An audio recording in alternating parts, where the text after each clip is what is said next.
زمون د پښتو رحمان بابا ډېر مفید اشعار ویلي دي او خاص کر د قرآن حدیث شرح کړی ده. هغوی فرمایي وی عالمان دي روحنايي د دې دنیا، عالمان دي د تمام جهان پیشوا،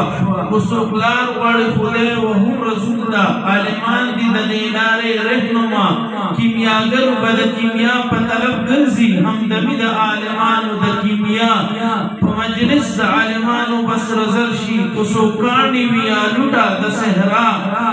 جاهلان دی په مثال د مردگانو، عالمان دی په مثال د مسیحا، هر سړی چې رتبه نه لري د علم سړی نه دی، هسې دین نقش گویا چې مرده یې له نفسه جمد کېږي، عالمان دی هسې واړه اولیا، زه رحمان حلقه به ګوش د هر عالم یم، که اعلی دی که اوسط دی که ادنا.